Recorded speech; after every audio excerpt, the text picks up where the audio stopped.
Vous voyez mon écran? Très bien, c'est OK, suffisant. OK, merci.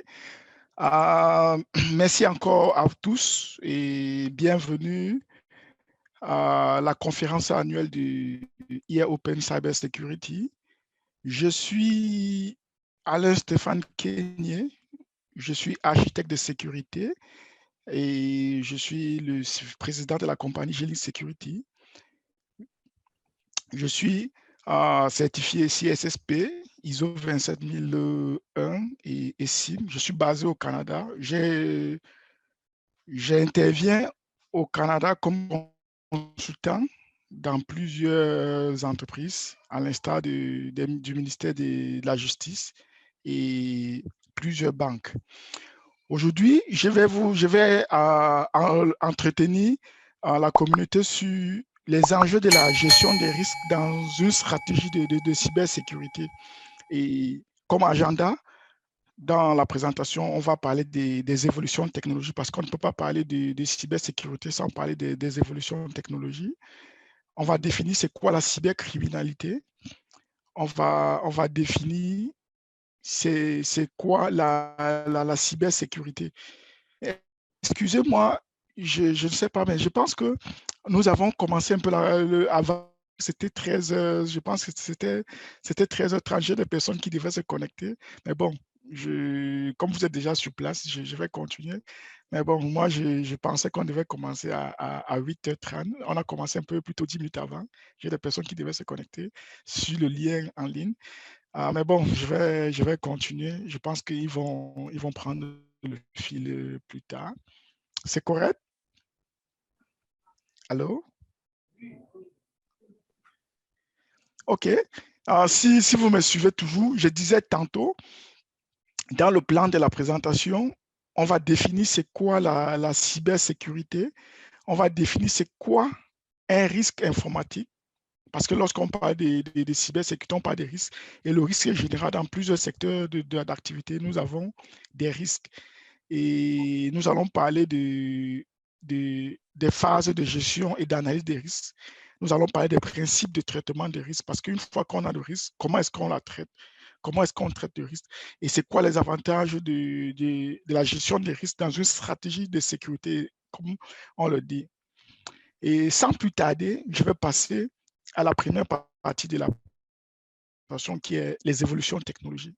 Lorsqu'on parle d'évolution technologique, nous savons les hommes ont toujours eu besoin de communiquer, les hommes ont toujours eu à échanger entre elles et les hommes ont toujours eu à échanger entre elles et ce besoin a poussé des personnes à développer plusieurs aspects technologiques. Et aujourd'hui, la technologie s'est révolutionnée, il y a des transformations numériques et la technologie a révolutionné tous les domaines d'activité. Nous avons dans le secteur affaires qui a été révolutionné, les finances, la santé, les manufacturiers et les domaines de divertissement. Aujourd'hui, on a des gens qui passent 80% de leur temps sur les téléphones, sur des sites de jeux. Et dans le secteur de la télécommunication, aujourd'hui, à part le passé, on parlait des RTC. Aujourd'hui, on a du numérique, on a plusieurs fonctionnalités qui ont intégré. Nous avons aussi dans le domaine de la robotique, et nous avons ce qu'on parle aujourd'hui, Internet of Things, Internet des objets connectés. Aujourd'hui, des personnes peuvent contrôler leur domicile à distance, peuvent interagir avec des applications à distance. Tout ça, c'est grâce à la révolution technologique, aux avancées technologiques.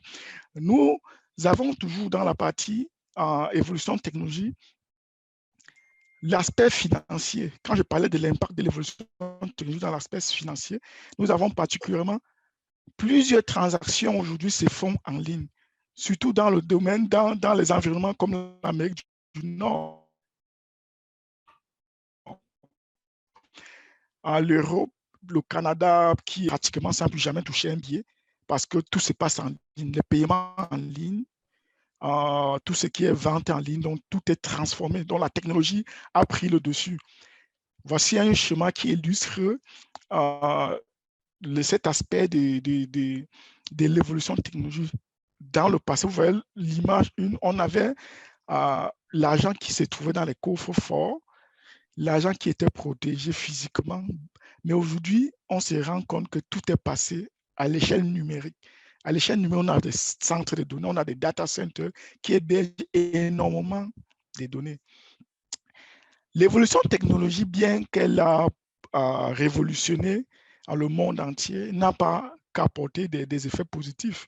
Il y a énormément d'effets négatifs puisque des menaces, des personnes se sont appuyées sur ces évolutions pour pouvoir attaquer, pour pouvoir frauder des personnes. Et comme effet négatif des évolutions technologiques, nous avons des dépendances aux technologies. Et vous savez tous, on parle généralement génération tête baissée. En Afrique, nous parlons de génération tête baissée parce que plusieurs personnes ne vivent que des téléphones. On est toujours en train de surfer et tout. Donc, il y a une dépendance en technologie. Les personnes ne peuvent plus s'en passer de ces technologies. Nous avons des plans de continuité d'affaires. Alors, une fois que vous êtes dépendant aux technologies, imaginez-vous, on a eu récemment une faille d'indisponibilité de la plateforme en Facebook et WhatsApp. Ça, on parle de plan de continuité d'affaires. Une fois que vous êtes lié à la technologie, votre activité est dépendante. J'imagine pas le nombre de personnes qui ont perdu dû à cette coupure de Facebook parce qu'ils sont dépendants aux technologies. Aujourd'hui, on parle il y a des web, il y a des personnes qui se font énormément d'argent dépendamment des technologies. Ils sont dépendants. C'est quoi le plan de continuité d'affaires? Il faut mettre en place cela. On parle de cybercriminalité. Plusieurs personnes mal intentionnées exploitent cette technologie pour faire de la fraude, pour faire des vols d'identité, pour faire des extorsions. Et ça, c'est aussi les effets négatifs des évolutions technologiques. Parce que si la technologie n'avait pas évolué, l'aspect cybercriminalité ne devait pas aussi également évoluer. Donc, l'évolution technologique n'a pas que des aspects positifs, mais elle a aussi des aspects négatifs. Une fois que nous parlons des évolutions technologiques, nous avons parlé des effets négatifs. Et dans notre contexte proprement dit, nous parlons tout le temps des cybercriminalités. Nous entendons tout le temps pas des cybercriminalités. Par le passé, on parlait des vols, des personnes qui viennent vous agresser avec un main armée et tout ça, c'est des criminels. Mais aujourd'hui, on parle de cybercriminalité. La cybercriminalité, c'est quoi à proprement dit? Comment on peut définir la cybercriminalité? Donc, nous définissons la cybercriminalité comme une infraction criminelle ou plusieurs individus qui impliquent les technologies d'information. Donc, on ne peut parler de cybercriminalité lorsque la technologie de l'information est impliquée.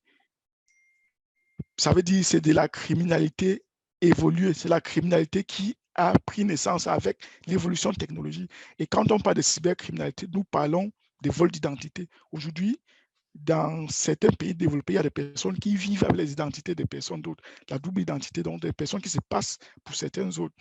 Nous avons les vols d'informations dans les environnements comme le Cameroun, l'Afrique, le Cameroun.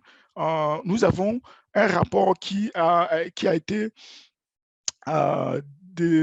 démontré il y a de cela un an, le taux de vol d'informations qui se prévalait dans des compagnies financières. Donc, le vol d'informations peut être des informations classées confidentielles. Nous avons la fraude monétaire, nous avons de la pornographie juvénile. Aujourd'hui, avec la technologie, il y a plusieurs types de pornographie qui ont vu le jour. Nous avons ce qu'on appelle les rançons logicielles. Plusieurs compagnies se sont vues hackées, se sont vues crypter leurs données. Les données ont été cryptées, ont été séquestrées dû à certains types de virus qui ont pris en compte, qui ont accaparé les données personnelles de certaines compagnies. Nous avons également ce qu'on appelle les injections des logiciels malveillants. Donc, quelqu'un qui exploite ses compétences dans le domaine de la technologie pour vous injecter certains logiciels malveillants.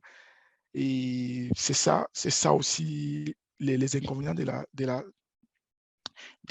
l'évolution technologique. Nous pouvons classer la cybercriminalité dans deux catégories. La première catégorie, c'est une infraction où la technologie est la cible Ça veut dire on peut cibler, on peut saboter vos infrastructures, on peut rendre vos infrastructures indisponibles, on peut cibler les infrastructures. Donc ça, c'est la première infraction. Et la deuxième infraction, c'est la technologie est l'instrument. Donc on utilise la technologie pour frauder. Donc je peux rester dans mon coin avec mon PC, je te fais un mail un peu comme le social engineering. Le social engineering, c'est la technologie et l'instrument. Donc, j'utilise mon machine, je te fais un mail de fraude pour collecter certaines informations chez toi, pour prendre certaines informations ou bien pour faire une opération frauduleuse. Ça, c'est la technologie qui est l'instrument. Contrairement à la première infraction où la technologie la cible, parce qu'on peut faire du sabotage. Je peux rester de mon côté, je veux rendre ton site indisponible. On parle souvent de DDoS, donc Denial of Service. Je peux utiliser, je peux utiliser la technologie pour rendre indisponible tes équipements. Je peux utiliser la technologie pour détruire certains trucs. Donc ça, c'est le premier cas. Et le deuxième cas, c'est la technologie qui est l'instrument. Ça, c'est les deux grandes catégories dans lesquelles on classe qu'on classe la cybercriminalité. Nous ne pouvons, une fois qu'on a parlé de la cybercriminalité, sachant que les cybercriminels causent énormément de tort aux entreprises, aux personnes. Il y a des entreprises qui ne se sont plus jamais relevées après une attaque, après un incident de sécurité. Il y a des entreprises qui ont fermé. Il y a des entreprises qui ont perdu énormément des milliers de dollars dû à une attaque de sécurité, dû à un incident de sécurité. Lorsqu'on parle de cybercriminalité, nous parlons de cybersécurité automatiquement.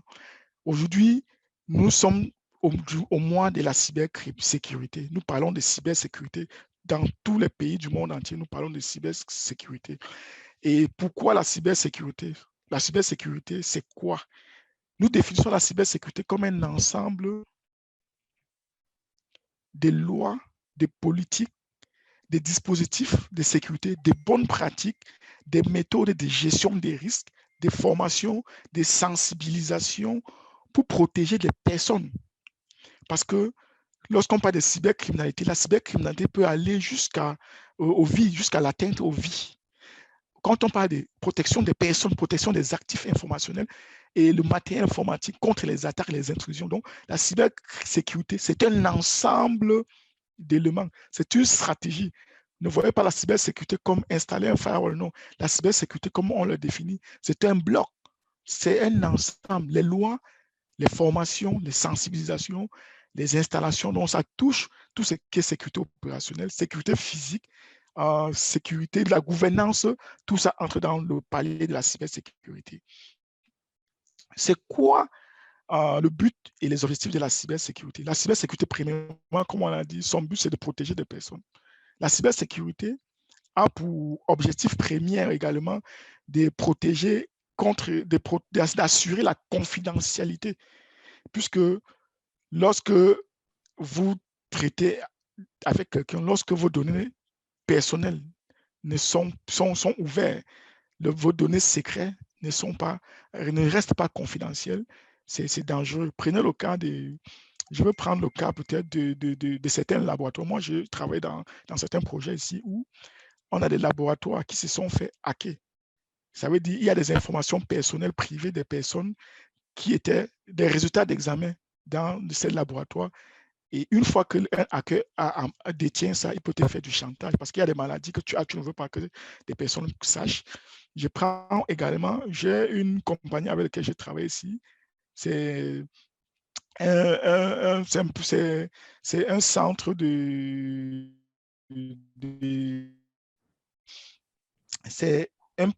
funèbre. Ça veut dire ici, en Amérique du Nord, lorsque tu décèdes, on ne vient pas avec le corps à la maison. Tout est géré dans un centre funèbre. Ils ont la liste des personnes, ils ont les informations sur tous les morts qui sont passés chez eux. Donc, toutes les informations, mais ils se sont fait hacker. On a volé les informations des morts.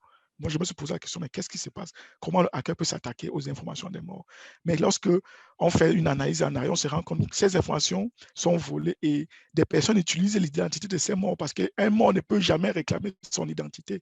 Un mort ne peut jamais venir réclamer son identité puisque Si j'utilise l'identité d'un mort, je vais faire des opérations bancaires, je vais ouvrir un compte, je vais faire des opérations, jamais un mort ne pourra venir parler des doubles identités parce qu'il ne sera plus là pour venir peut-être créer le même compte dans la même banque. On lui dit non.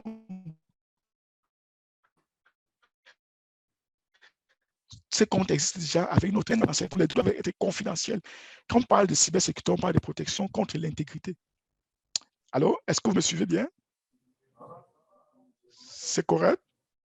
C'est bon, c'est bon. OK, parce que j'ai eu une coupure de connexion. OK, lorsqu'on parle d'intégrité, l'intégrité, c'est le fait que la donnée soit restée intègre. Finalement, ça concerne plus des banques. Les banques sont plus axées côté intégrité parce que la donnée ne doit pas être modifiée.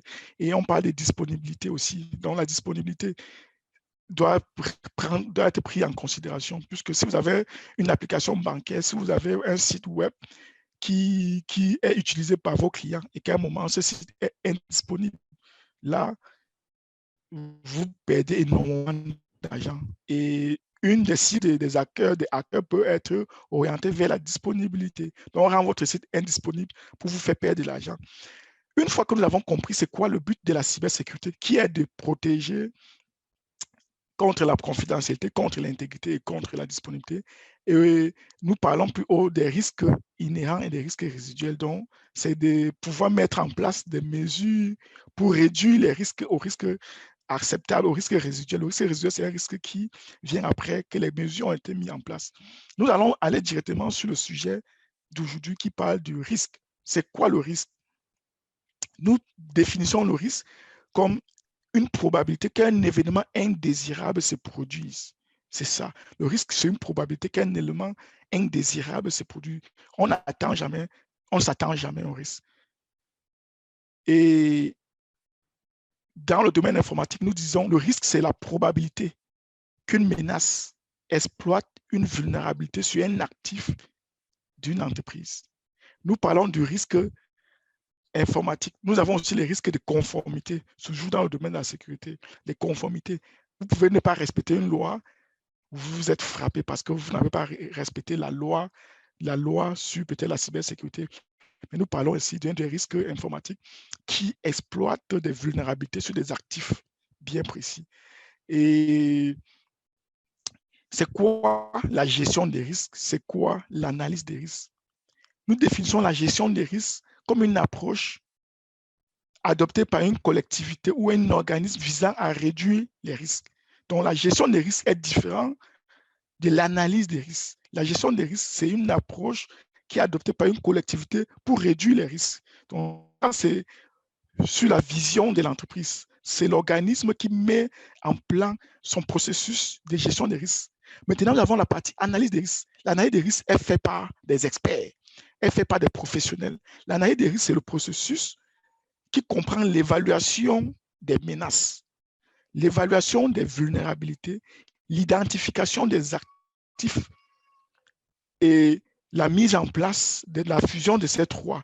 Et comme je dis plus bas, lorsqu'on parle d'analyse des risques, vous ne pouvez pas mettre en place un plan de sécurité sans comprendre ce que vous avez comme actif. Un actif informationnel, c'est un élément cher à l'entreprise, c'est une valeur chère de l'entreprise. Un actif peut être une donnée, des valeurs. Un actif peut être un immeuble. Un actif peut être une personne. Un actif peut être un serveur. Un actif peut être un firewall. Mais notez que l'analyse des risques, comme on dit, c'est une évaluation qui tient en compte la menace. Parce qu'il faut comprendre c'est quoi la menace. Qui tient en compte les vulnérabilités. Chaque actif a sa vulnérabilité, a ses vulnérabilités. Et c'est l'ensemble, c'est la fusion de ces trois éléments qui donne le risque. Parce que, comme on s'est dit, le risque, c'est, on définit basiquement le risque comme probabilité fois impact. Et également, nous disons, le risque dans sa globalité, c'est une probabilité, certainement, qu'une menace exploite une vulnérabilité sur un actif bien précis. Je vais, pour permettre, pour mieux expliquer c'est quoi l'analyse des risques, on va aller sur un cas pratique que j'ai eu à mener dans une banque que j'étais le nom ici au Canada, où je vais vous présenter comment est-ce que j'ai procédé pour mettre en place le processus d'analyse des risques et présenter aux gestionnaires, aux décideurs, parce que une fois qu'on a analysé le risque, on présente les recommandations, on présente ça aux décideurs. Ce sont eux qui décident. Nous présentons et ce sont eux qui décident s'ils acceptent, qu'est-ce qu'ils font des risques. Mais chaque entreprise a besoin de savoir, d'évaluer la posture de sécurité de son entreprise pour pouvoir prendre une décision de qu'est-ce qu'il fait de ces risques. Donc, dans les phases d'analyse des risques, comme j'ai dit tantôt, nous avons la première étape, c'est identification et classification des actifs. Nous ne pouvons pas parler de sécurité si nous ne savons pas qu'est-ce que nous avons dans notre parc informatique. Les attaquants exploitent toutes les vulnérabilités possibles, tous les vecteurs d'attaque possibles pour pouvoir vous faire mal. Et lorsqu'on parle d'actifs, dans le cas de mon exemple, c'est une compagnie financière qui possède plusieurs types d'actifs. Et je vais prendre quelques exemples. Nous avons l'application web. Nous avons des bases de données. Nous avons des copies de sauvegarde. Nous avons des postes utilisateurs. Nous avons des documents électroniques. Nous avons les courriers. Nous avons les pare-feux. Nous avons les switches. Nous avons une multitude d'actifs. Ça, il faut identifier les actifs. Et lorsque je parle de classification des actifs, vous savez tous, chaque actif a une valeur.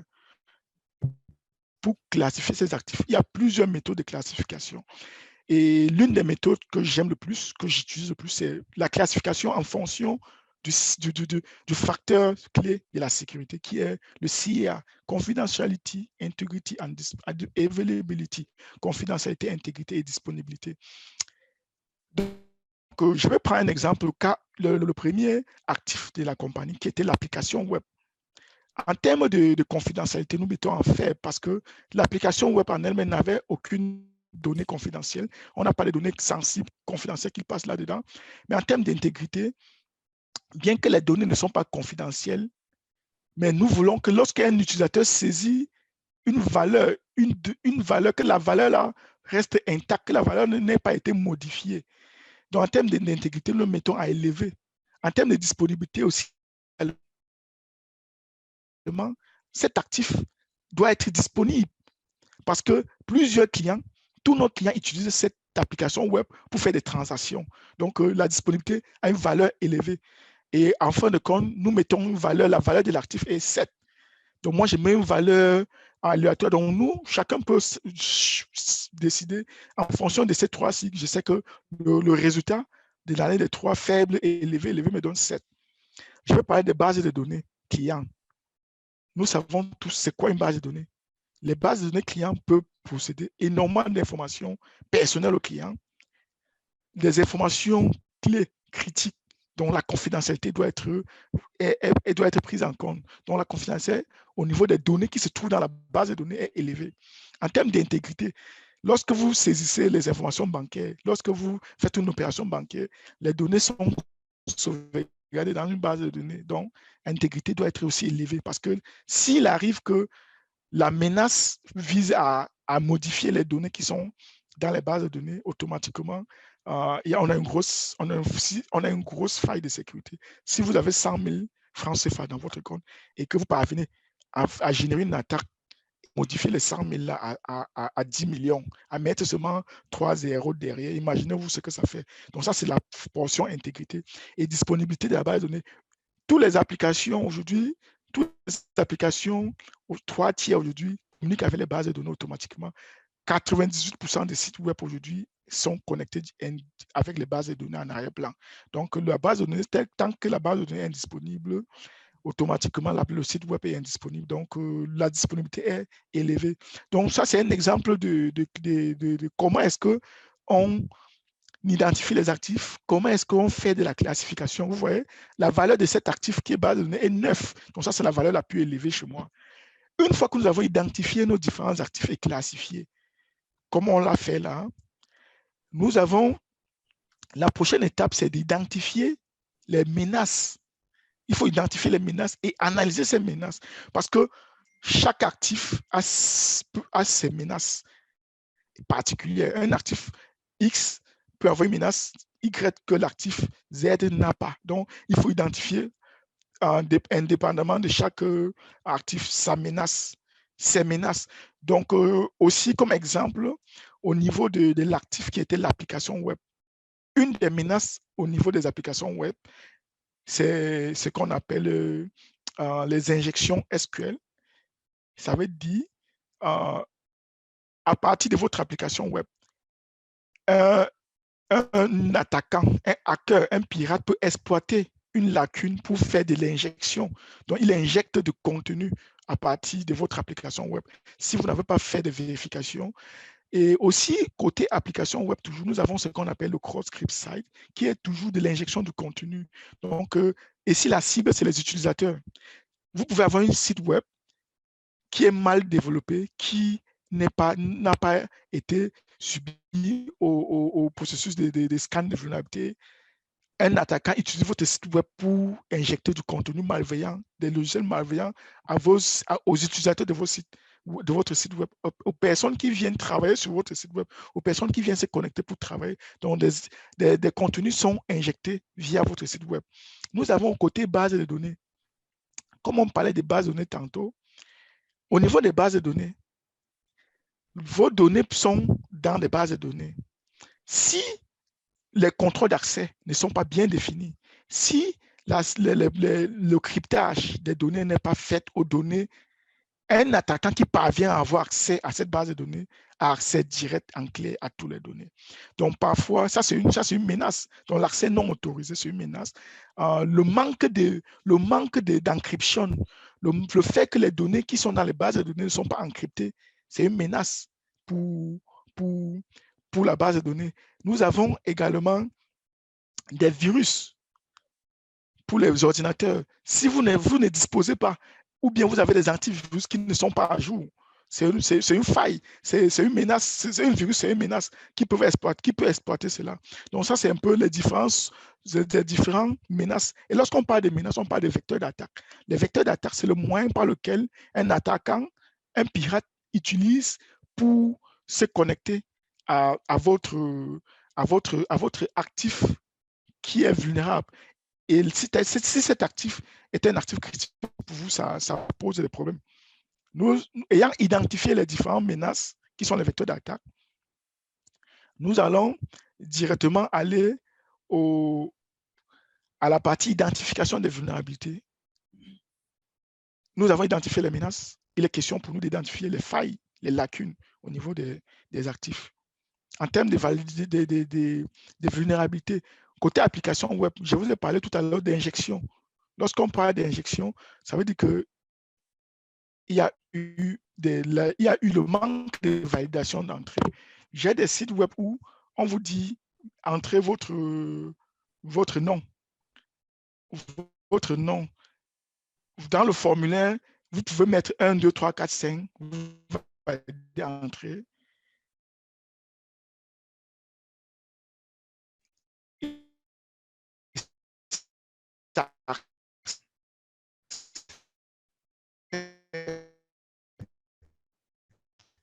Parce que les développeurs, ils refusent.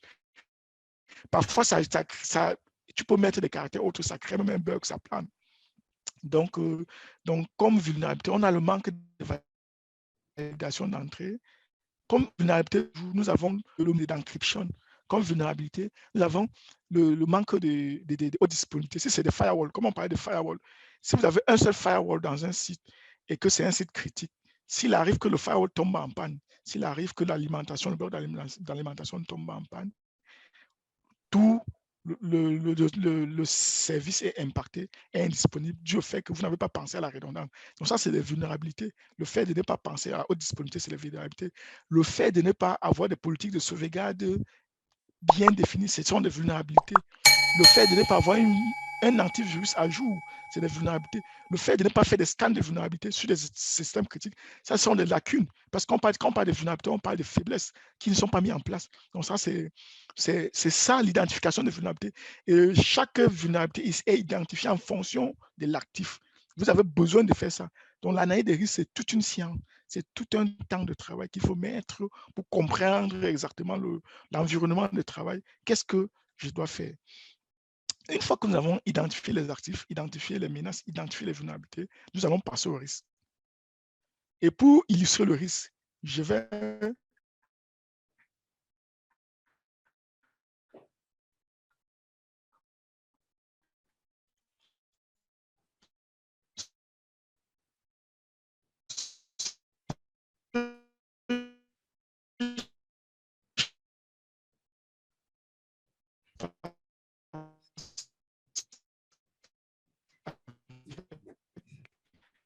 un petit danger, un creux.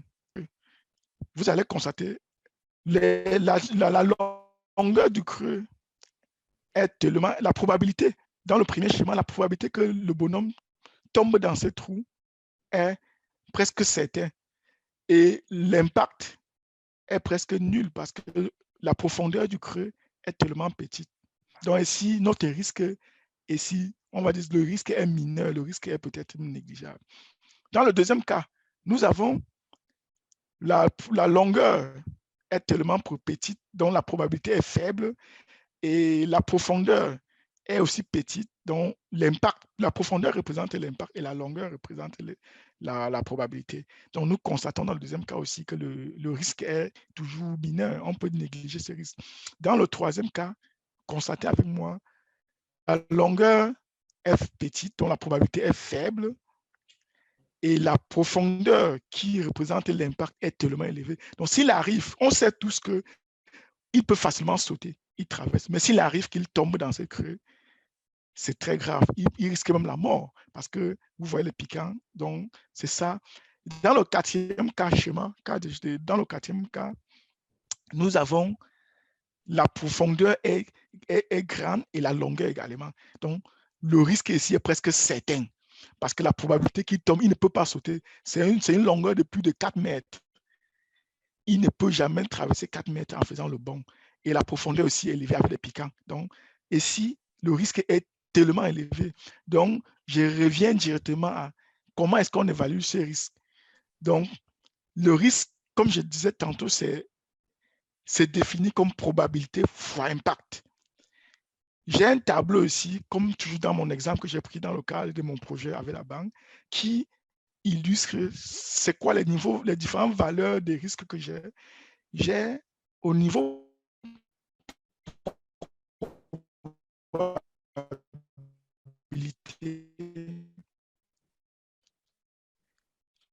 j'ai noté A, B, C, D, E. A, ça représente une probabilité certaine. Qu'est-ce que c'est un cas très quand vous définissez la probabilité de 1 sur 50, qui est ça, sur 5000, et E qui est une probabilité qui est rare, c'est une probabilité de 1 sur 5, 1 sur 50 000. Donc on se rend compte que plus on va à E, plus la probabilité est presque est très faible que 1 sur 5. Donc, lorsqu'on a 1 sur 5, ça veut dire que le risque, la probabilité est vraiment à prendre en considération. Au niveau des impacts, nous avons aussi une classification que j'ai faite de 1 à 5. 1, c'est insignifiant, donc c'est un impact insignifiant.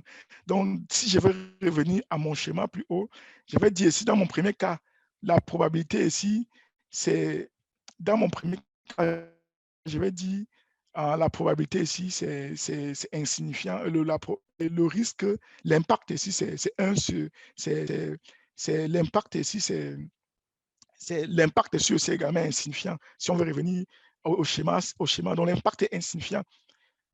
Donc, ça, c'est un peu comme ça qu'on fait la classification. Une fois que vous avez défini ces valeurs, ce tableau, vous allez créer un tableau de croisonnement c'est une sorte de matrice qui fait un croisonnement entre probabilité et impact. Comme j'ai dit, la probabilité, le risque, c'est probabilité fois l'impact. Vous constatez avec moi, lorsque on a une probabilité, qui est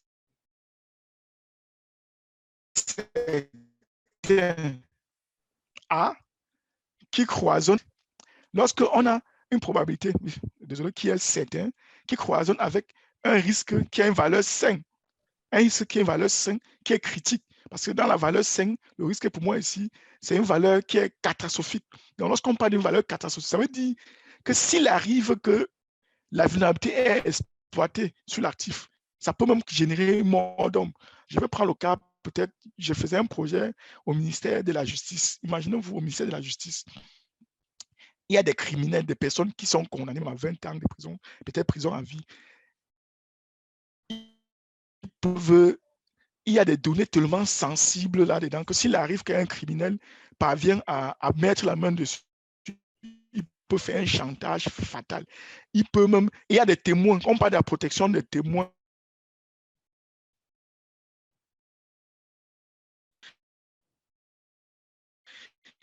Imaginez-vous, vous devez venir témoigner, vous avez été témoin, et vos données sont protégées dans la base de données de la justice.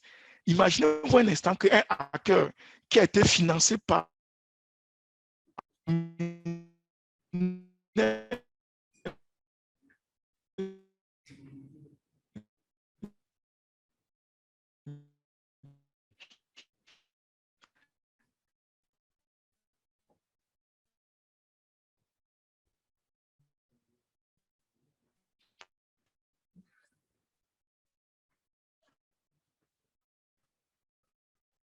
des témoins se sont fait assassiner. Donc, quand on parle de catastrophe,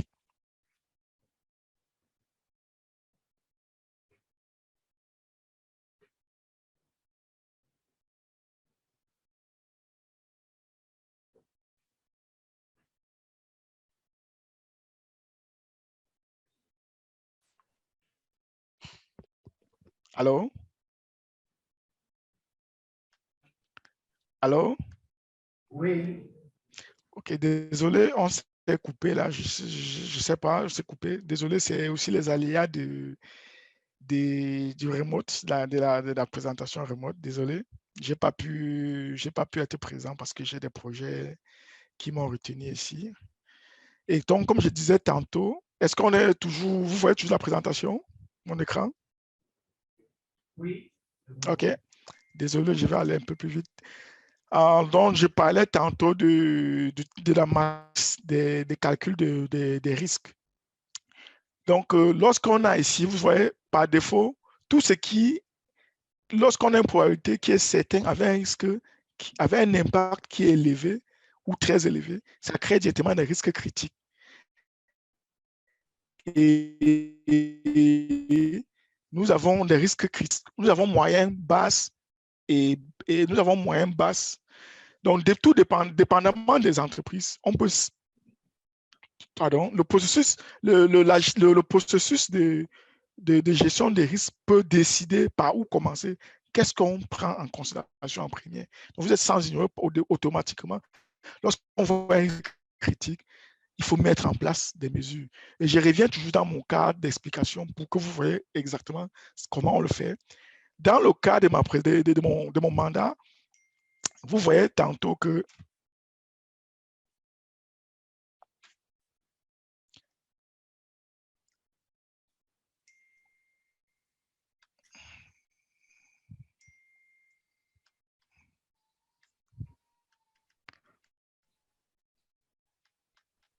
alors, désolé, je reviens, j'avais fait un oubli.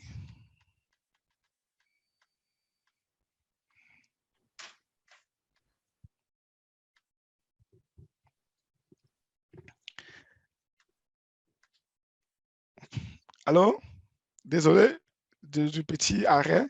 Donc, je disais, certainement, il se peut que l'affichage était très petit. Désolé, je n'ai pas affiché ça en mode diaporama. Donc, désolé. Je pense qu'est-ce que ça va maintenant, la résolution? Oui, c'est bon. OK, c'est bon. Donc, j'expliquais tantôt ce tableau.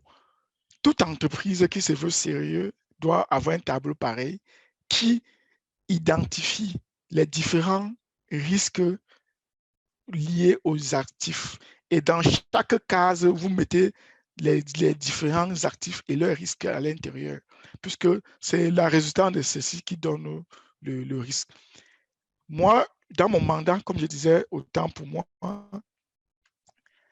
j'ai ceci qui est un exemple d'application. Au niveau de l'application web, comme j'ai expliqué tantôt, nous avons identifié les menaces, nous avons identifié les vulnérabilités. Maintenant, il faut mettre en place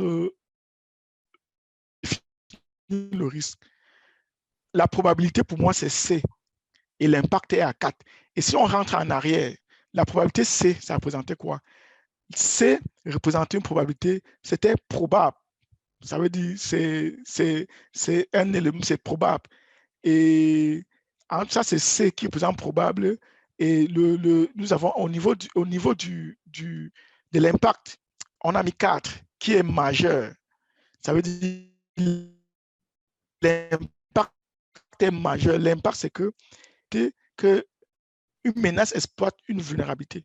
Et lorsqu'elle parvient à exploiter une vulnérabilité, ça crée automatiquement un impact. C'est un incident qui est généré. Et c'est cet incident qui est relié au niveau, qui définit l'impact. Et l'impact, comme on disait, l'impact peut être même la mort, peut être la perte financière, ça peut être la réputation. Donc, il faut définir ça, il faut analyser en fonction de tout cela. Donc, dans mon cas, j'ai mis des valeurs probables, peu probables, certains, incertains. Vous allez voir, j'ai défini probabilité, j'ai défini les impacts. Et c'est la résultante des deux probabilités et impacts qui me donne le niveau des risques inhérents. Quand vous voyez le risque inhérent, le risque inhérent, c'est quoi? Le risque inhérent, c'est un risque à l'état brut. C'est un risque sans contrôle. C'est le risque qui a été défini initialement au début du projet. Ça veut dire qu'on n'a appliqué aucune mesure de sécurité pour protéger les actifs. Maintenant, une fois qu'on a défini notre risque, on a défini les différents actifs. Regardez bien dans le tableau. À chaque actif, j'ai défini un niveau de risque qui dépend des menaces et des vulnérabilités. Dans mon cas, vous voyez les risques qui sont très élevés, critiques, élevés, moyens. Il y a des risques même faibles, je n'ai pas tout mis, qui sont liés aux actifs de l'entreprise. Une fois que j'ai défini les risques, je fais ce qu'on appelle la classification de risques. Parce que quand vous définissez les risques, le tableau précédent, c'était les risques que j'ai mis dans tous mes actifs, j'ai défini les risques. Aujourd'hui, je dois classifier les risques. Classifier le risque, ça veut dire qu'il faut prioriser les risques. Par défaut, nous avons énormément de risques. Mais est-ce qu'on traite tous les risques? Est-ce qu'on prend en considération tous les risques dans une entreprise? Non. Il faut classifier les risques et prioriser les risques les plus critiques, les risques élevés, pour pouvoir mettre en place le plan de cybersécurité comme on a défini plus haut, pour pouvoir mettre en place des contrôles, pour pouvoir mettre en place des mesures de sécurité pour protéger. Comme je disais tantôt, on définit les stratégies de sécurité dépendamment des différents risques. Ça ne sert à rien de protéger un actif qui ne valait pas la peine, de mettre des efforts, des énergies pour protéger des actifs qui ne valent pas la peine. Je ne dis pas que rien ne vaut la peine, mais il faut définir ces stratégies pour pouvoir mettre en place des contrôles de sécurité. Et dans mon cas, vous voyez, j'ai mis la priorité. On a les urgents, on a priorité. Urgent, ça veut dire il faut faire là, là, là, là, là. Il faut traiter ces risques là, là, là, là. Parce que s'il arrive que la vulnérabilité puisse être exploitée par une menace, ça crée un risque critique, ça crée un risque tellement critique pour l'entreprise que l'entreprise peut même fermer. L'entreprise peut même perdre énormément d'argent, peut perdre tous ses clients. On parle des risques réputationnels. S'il arrive que l'image de l'entreprise n'est plus bien vue, c'est très dangereux. Donc, c'est un peu ça, l'évaluation des risques. Maintenant, une fois qu'on a évalué ces risques, comme j'ai dit, on a classifié les risques. Après avoir évalué, classifié les risques, qu'est-ce qu'on fait? Nous présentons les risques aux décideurs. puisque la cybersécurité, c'est aussi, il doit être soutenu par le top management. La cybersécurité doit être soutenue et accompagnée par les décideurs, les visionnaires. Et dans ce sens, nous avons quatre principes de traitement des risques. Nous pouvons mitiger le risque, c'est-à-dire mettre en place des contrôles, mettre en place des formations sur les différents menaces. Ça, c'est la partie mitiger le risque. En fonction de chaque risque, il y a des recommandations qui peuvent être faites pour atténuer le risque.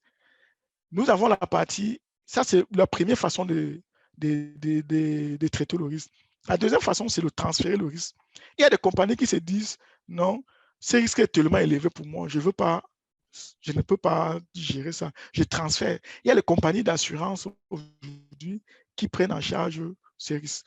Un peu comme quand vous faites l'assurance vie, assurance en santé. Donc, en cas de problème, c'est l'assurance qui vous occupe. Si vous vous faites hacker, si vous avez une cyberattaque, si vous faites voler vos données et que vous devez dédommager les clients, les utilisateurs, c'est la compagnie d'assurance qui s'en occupe. Mais avant que la compagnie d'assurance ne vous accepte, ne signe le contrat de transfert avec vous, ils ont des experts en cybersécurité chez eux qui font une sorte d'outil pour vérifier la posture de sécurité que vous avez actuellement.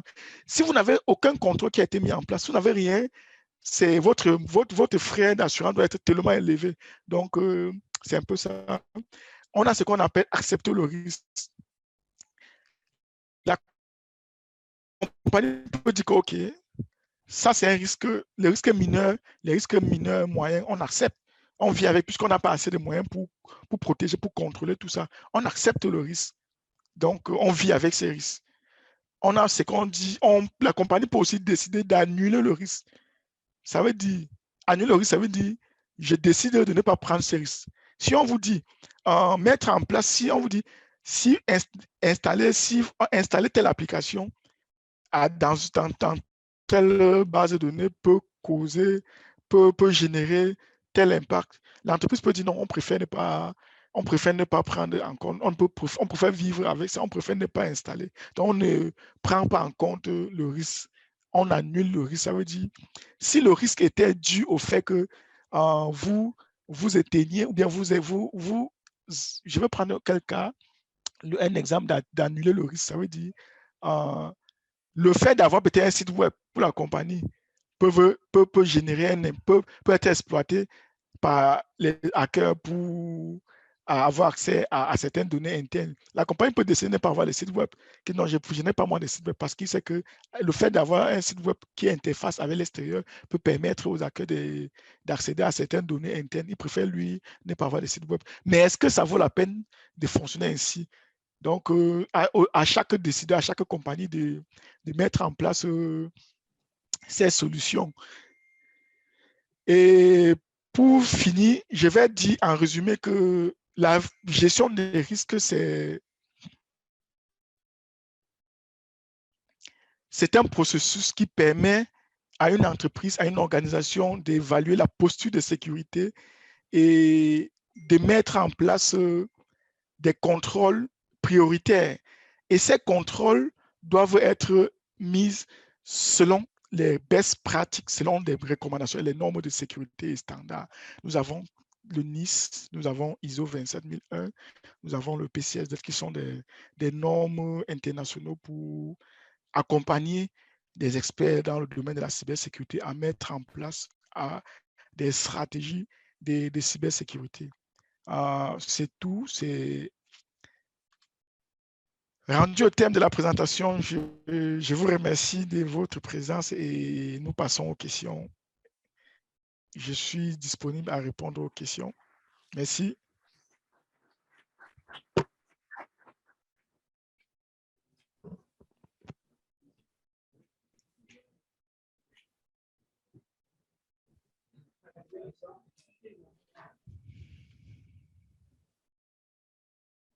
Merci Alain, et surtout pour la qualité de votre document et aussi le pédagogue que vous êtes. C'est vraiment très, très satisfaisant. Mais je vais vous prier, s'il vous plaît, de présenter le slide où vous avez parlé. Vous avez dit qu'est-ce que la cybersécurité? C'est important pour la question que je te pose. OK, une minute, je vais retourner en arrière sur la présentation.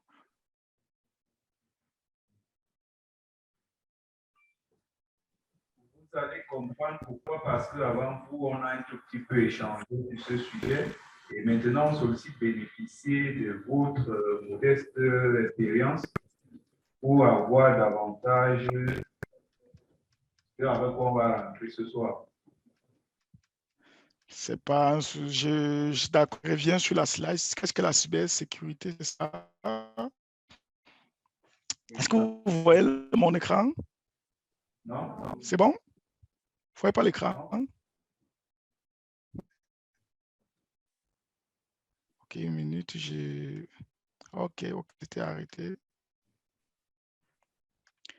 Est-ce que vous voyez l'écran? Oui, oui. Okay. Avec cette définition et surtout l'ensemble des précisions,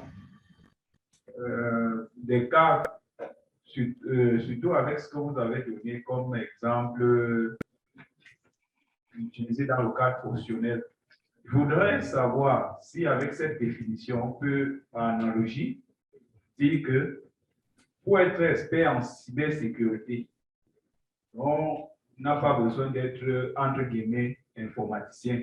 Donc, une secrétaire qui manipule assez bien l'outil informatique et qui a un sens organisationnel peut se donner la fonction d'expert en cybersécurité. OK. Je vais répondre à la question en disant ceci. Lorsqu'on parle d'experts en cybersécurité, lorsqu'on parle de cybersécurité, effectivement,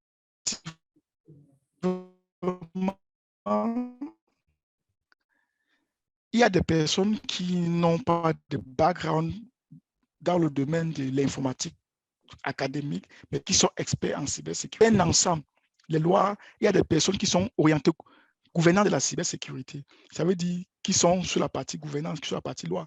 Il y a des personnes, vous pouvez avoir, vous pouvez vous orienter. Vous pouvez avoir un bac peut-être A, vous pouvez être littéraire.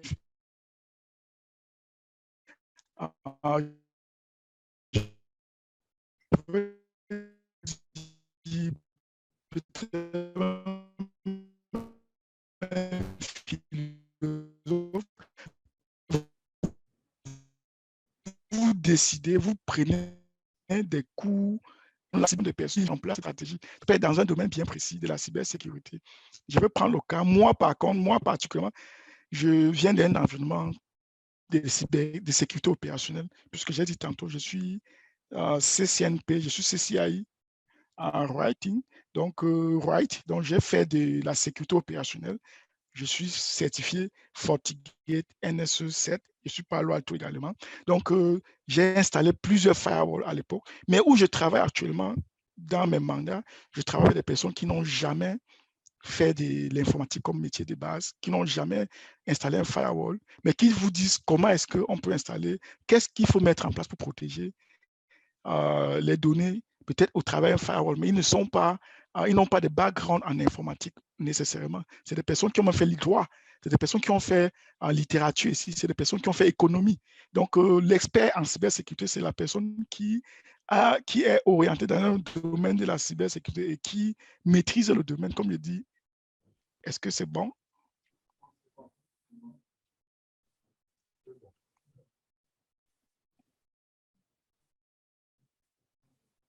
Il y a une autre question.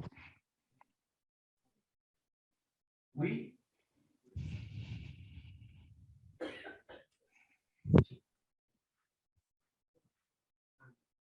Merci pour la présentation.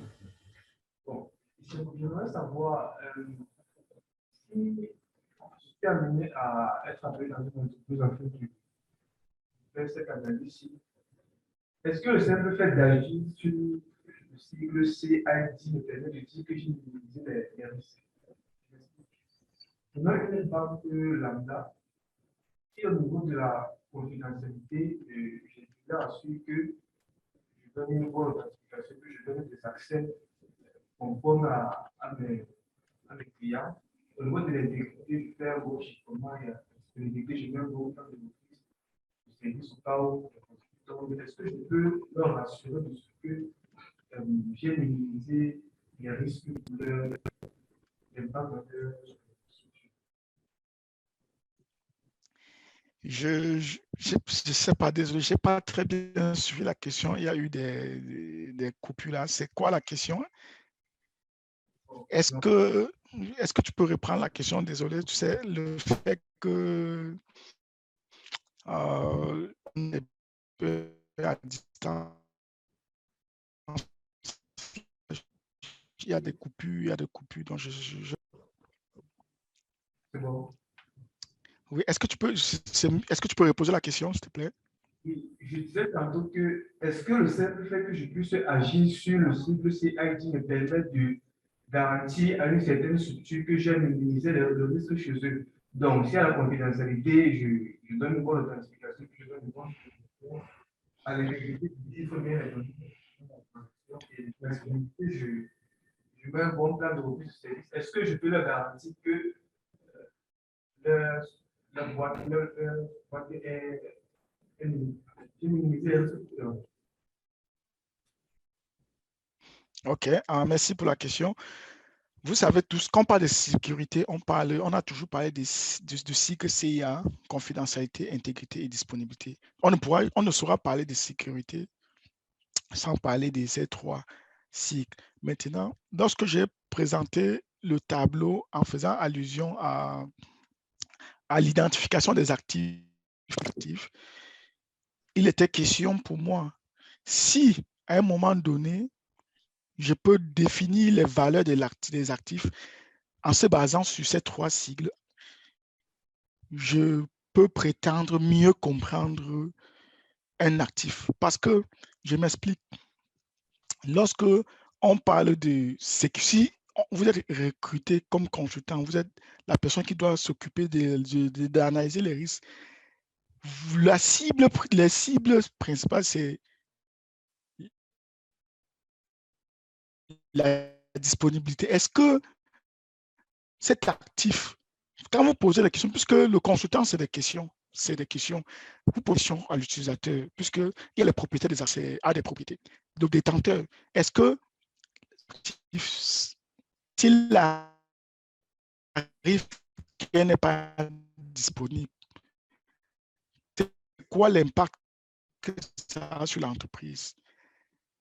Est-ce que cet actif, les données, c'est quoi l'impact que ça peut avoir sur l'utilisateur, sur la compagnie, sur la business de la compagnie? Maintenant, côté intégrité, s'il arrive que les données soient modifiées, c'est quoi l'impact?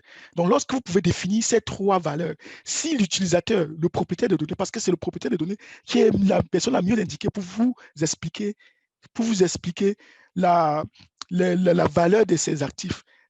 Et la meilleure façon d'identifier la valeur d'un actif dans le domaine de la cybersécurité, c'est de se poser des questions. C'est quoi l'impact côté confidentialité?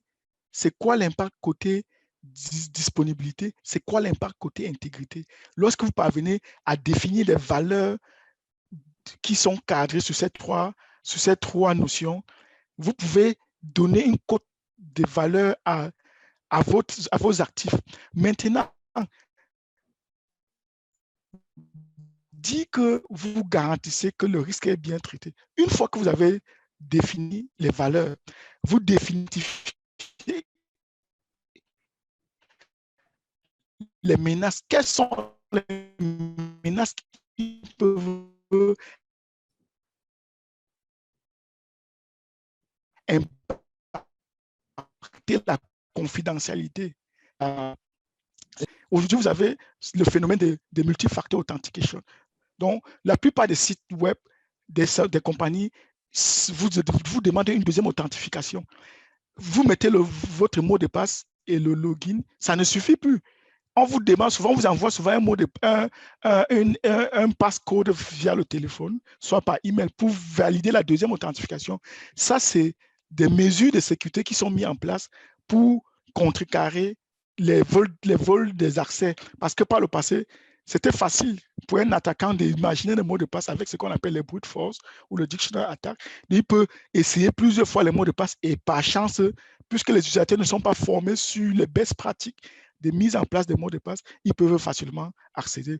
Donc, une fois que vous avez dit la confidentialité est critique, ça veut dire il faut gérer, il faut mettre en place des mesures de contrôle sur la gestion d'accès. L'une des solutions, des recommandations pour vous peut être mettre en place un processus de two-factor authentication, l'authentification forte. Donc, pour dire, c'est après avoir mis en place tout le processus de gestion des risques, vous mettez des recommandations en tant qu'expert. Vous, dans votre domaine, en tant qu'expert, ayant identifié les risques. Le risque peut être le vol d'informations, l'accès non autorisé, dû à une menace, à un attaquant qui exploite une vulnérabilité de contrôle d'accès mal définie, puisque le fait que vous n'avez pas mis en place de bons contrôles d'accès peut être exploité par un attaquant. Donc, c'est vous qui identifiez ces risques et c'est vous qui donnez des recommandations pour réduire le risque. Et comme on dit, il n'y a jamais de risque, des risques zéro, minimes. Donc, vous faites l'effort d'atténuer le risque à un risque acceptable. Et chaque compagnie a ce qu'il appelle appétit des risques. On accepte de vivre avec ces risques. Ok, merci Alain, merci pour ce cours pédagogique. Je veux dire magistrat, comme on disait à l'université. Merci et j'ai l'impression que c'est comment quand c'est bon, on fait quand même du bruit.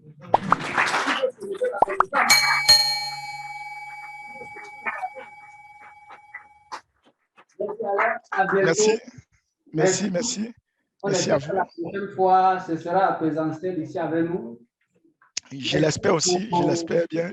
Bien, bonne continuité. Merci. Merci.